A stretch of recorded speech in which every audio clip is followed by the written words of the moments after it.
সামনেই লোকসভা নির্বাচন। ইতিমধ্যে বিভিন্নভাবে নির্বাচনী প্রচারের ঝড় তুলেছে তৃণমূল।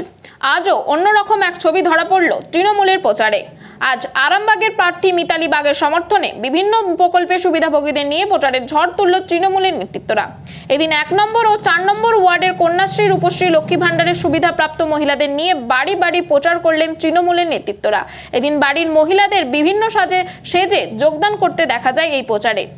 এই প্রচারে উপস্থিত ছিলেন আরামবাগ পৌরসভার চেয়ারম্যান সমীর ভান্ডারী, আরামবাগ সাংগঠনিক জেলার চেয়ারম্যান স্বপন নন্দী মহাশয়, 1 নম্বর ওয়ার্ডের কাউন্সিলর রিতুন কুন্ডু সহ অন্যান্য নেতৃত্ব এবং 4 নম্বর ওয়ার্ডের প্রচারে উপস্থিত ছিলেন আরামবাগ পৌরসভার ভাইস চেয়ারম্যান মমতা মুখার্জি সহ অন্যান্য নেতৃত্ববৃন্দরা। এই বিষয়ে কি জানাচ্ছেন তারা, ওনাদের কাছ থেকে শুনবো বিস্তারিত। 24 আওয়ার্স আরামবাগের রিপোর্ট।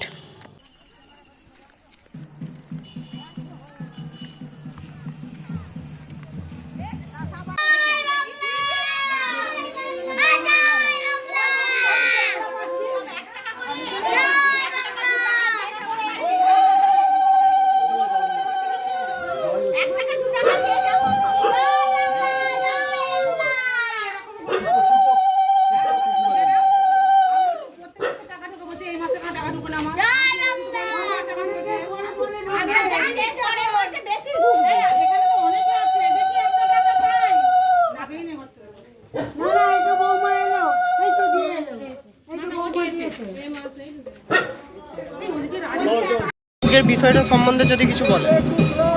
আজকে আমাদের লক্ষ্মী ভাণ্ডার নিয়ে সমস্ত মহিলারা আজকে বেরিয়েছে। যেহেতু আমাদের নেত্রী, আমাদের মুখ্যমন্ত্রী মমতা ব্যানার্জি তাদের যে সমস্ত প্রকল্পগুলি দিয়েছেন, ওনার সমস্ত প্রকল্প পেয়ে মেয়েরা ভীষণভাবে খুশি হয়েছে। তাই তারা নিজেরা থেকে যতগুলো প্রকল্প পেয়েছে সে সেরকমভাবে সেজে আমাদের এই রাস্তায় বেরিয়েছে। তারা খুব খুশি হয়েছে। তাই আমি আমাদের ওয়ার্ডের সমস্ত 1 নম্বর ওয়ার্ডের জনজোয়ার দেখা দিয়েছে রাস্তায়। তাই আমি 1 নম্বর ওয়ার্ডের সমস্ত মহিলাকে আমি অসংখ্য ধন্যবাদ জানাই এবং আমি আমার নেত্রীকেও আমি অসংখ্য ধন্যবাদ জানাই যে তার কথা উনি রেখেছেন। তাই আমাদের মহিলারাও ওনার কথা মতোই সমস্ত প্রকল্প পেয়ে খুশি হয়ে তারা জনজোয়ারে নেমে পড়েছে।